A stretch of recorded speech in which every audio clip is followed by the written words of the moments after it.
ಹುಬ್ಬಳ್ಳಿ ಧಾರವಾಡ ಮಹಾನಗರ ಜಿಲ್ಲಾ ಕಾಂಗ್ರೆಸ್ ಸಮಿತಿಯಿಂದ ಪ್ರತಿಭಟನೆ. ಮಾಜಿ ಸಚಿವ ಸಿಟಿ ರವಿ ಅವರು ಸವಿತಾ ಸಮಾಜದ ವಿರುದ್ಧ ಅವಹೇಳನಕಾರಿ ಪದ ಬಳಕೆ ಮಾಡಿದ್ದು ಗೌರವಕ್ಕೆ ಹಾಗೂ ಇತರೆ ಹಿಂದುಳಿದ ವರ್ಗದ ಸಮುದಾಯದ ಅಸ್ತಿತ್ವಗಳಿಗೆ ಧಕ್ಕೆ ತಂದಿದೆ ಎಂದು ಆಗ್ರಹಿಸಿ ಜಿಲ್ಲಾ ಕಚೇರಿಯ ಮುಂದೆ ಪ್ರತಿಭಟನೆ ಮಾಡಲಾಯಿತು. ಇವತ್ತು ತಮಗೆಲ್ಲ ಗೊತ್ತಿರ್ತಕ್ಕಂಥ ಓಟಿ ರವಿ ಅವರು ಹಡಪ ಸಮಾಜಕ್ಕೆ ಏನು ಸವಿತಾ ಸಮಾಜ ಅಂತೀವಿ ಅಂತಹ ಸಮಾಜಕ್ಕೆ ಇವತ್ತು ಅಶಬ್ದವಾದ ಅವ್ಯಾಖ್ಯವಾದ ಶಬ್ದವನ್ನು ಬಳಕೆ ಮಾಡಿದ್ದಾರೆ.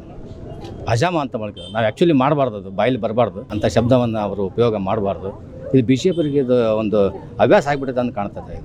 ಬರೀ ಇಂಥ ಹವ್ಯಾಸ ಒಂದು ಸಭೆಯನ್ನು ಮಾಡಿ ಒಂದು ಸವಿತಾ ಸಮಾಜಕ್ಕೆ ಏನು ಆತ್ಮವಿಶ್ವಾಸ ಇದೆ ಆ ಆತ್ಮವಿಶ್ವಾಸವನ್ನು ಕುಗ್ಗಿಸುವ ರೀತಿಯಲ್ಲಿ ಇವತ್ತು ಅವರು ಮಾತಾಡ್ತಾ ಇದ್ದಾರೆ. ಇಂಥವ್ರ ಬಗ್ಗೆ ನಾವು ನಮ್ಮ ರಾಜ್ಯಾಧ್ಯಕ್ಷರಾದ ಮಧು ಬಂಗಾರಪ್ಪನ ಆದೇಶ ಮೇರೆಗೆ ಇವತ್ತು DC ಅವರಿಗೆ ಕಂಪ್ಲೇಂಟನ್ನು ಮಾಡ್ತಾ ಇದ್ದೀವಿ. ರಾಜ್ಯಪಾಲರಿಗೆ ಆ್ಯಕ್ಚುಲಿ ಮಾಡ್ತಿರೋದು ಅವ್ರನ್ನ ಇಮಿಡಿಯೇಟ್ ವಿಧಾನ ಪರಿಷತ್ ಸದಸ್ಯರಿಂದ ಅವ್ರನ್ನ ವಜಾ ಮಾಡಬೇಕು ಮತ್ತು ಅವರು ಕ್ಷಮಾಪಣೆಯನ್ನು ಕೇಳಬೇಕು. ಕ್ಷಮಾಪಣೆ ಕೇಳದ ಪಕ್ಷದಲ್ಲಿ ನಮ್ಮ ಒಂದು OBC ಘಟಕದ ವತಿಯಿಂದ ಕಂಪ್ಲೇಂಟನ್ನು ನಾವು ಪೊಲೀಸ್ ಕಂಪ್ಲೇಂಟನ್ನು ಮಾಡ್ತಾಯಿದ್ದೀವಿ.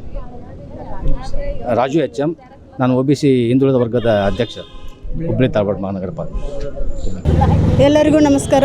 ಇವತ್ತು ಹುಬ್ಬಳ್ಳಿ ಧಾರವಾಡ ಮಹಾನಗರ ಜಿಲ್ಲಾ ಕಾಂಗ್ರೆಸ್ ಅಲ್ಪಸಂಖ್ಯಾತ ಘಟಕದ ಹಿಂದುಳಿದ ವರ್ಗಗಳ ವತಿಯಿಂದ ನಾವು ಇವತ್ತು HM ರಾಜು ಅವರ ನೇತೃತ್ವದಲ್ಲಿ ಇವತ್ತು ನಾವು ಸಿಟಿ ರವಿ ಅವರ ವಿರುದ್ಧ ಪ್ರತಿಭಟನೆಯನ್ನು ಹಮ್ಮಿಕೊಂಡಿದ್ದೀವಿ.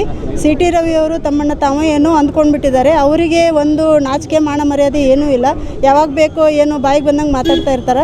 ಅವರಿಗೆ ನಾನು ತಕ್ಷಣ ರಾಜ್ಯಸಭೆ ಇದರಿಂದ ಅವ್ರನ್ನ ಉಚ್ಚಾಟನೆ ಮಾಡಬೇಕು ಅಂತ ಕೇಳ್ಕೊಳ್ತಾ ಇದ್ದೀನಿ. ಹಾಗೆ ಸವಿತಾ ಸಮಾಜದವರಿಗೆ ವಿರುದ್ಧ ಅವರು ಅವಹೇಳನಕಾರಿಯಾಗಿ ಮಾತಾಡಿದ್ದಾರೆ. ಅವರು ಏನಂದರೆ ಇದು ಸವಿತಾ ಸಮಾಜ ಇಲ್ಲಂದ್ರೆ ಅವರು ಒಂಥರ ಕೂದಲ ದಾಡಿ ಎಲ್ಲ ಬಿಟ್ಕೊಂಡು ಅಡ್ಡಾಡಬೇಕಾಗ್ತದೆ, ಅದನ್ನು ಮರಿಬಾರ್ದು ಅವರು. ಆಮೇಲೆ ಅವರು ಮಹಿಳೆಯರ ಬಗ್ಗೆನೂ ಭಾಳ ಅವಾಚ್ಯವಾಗಿ ಮಾತಾಡ್ತಾರೆ. ಅವರಿಗೆ ಯಾವುದೇ ಒಂಥರ ಬುದ್ಧಿ ಭ್ರಮಣೆ ಆಗಿದೆ ಅಂತ ನಾನು ಅಂದ್ಕೊಳ್ತಾ ಇದ್ದೀನಿ. ಯಾಕೆಂದರೆ ಅವರಿಗೆ ಮಾನವೀಯತೆ ಅನ್ನೋದೇ ಇಲ್ಲ. ಆದ್ದರಿಂದ ನಾನು ಸವಿತಾ ಸಮಾಜದವರಿಗೆ ಒಂದು ವಿನಂತಿಯನ್ನು ಮಾಡ್ಕೊಳ್ತಾ ಇದ್ದೀನಿ. ಅವರನ್ನು ಯಾವುದೇ ಕಾರಣಕ್ಕೂ ಅವ್ರದ್ದು ಏನು ಕ್ಷೌರಿಕ ಏನಿರ್ತದೆ ಅದನ್ನು ಮಾಡಲೇಬಾರ್ದು ಅಂತ ನಾನು ಹೇಳ್ತಾ ಇದ್ದೀನಿ. ಆಮೇಲೆ ನಾನು ಅವ್ರನ್ನ ಉಚ್ಚಾಟನೆ ಮಾಡಬೇಕು ಅಂತ ಕೇಳ್ಕೊಳ್ತಾ ಇದ್ದೀನಿ. ಗೌರಮ್ಮ ಬಲೋಗಿ ಅಂತ ಧಾರವಾಡ ಮಹಿಳಾ ಘಟಕದ ಜಿಲ್ಲಾಧ್ಯಕ್ಷ. ಕ್ರಾಂತಿ ಸಮಾಚಾರ TV ಧಾರವಾಡ.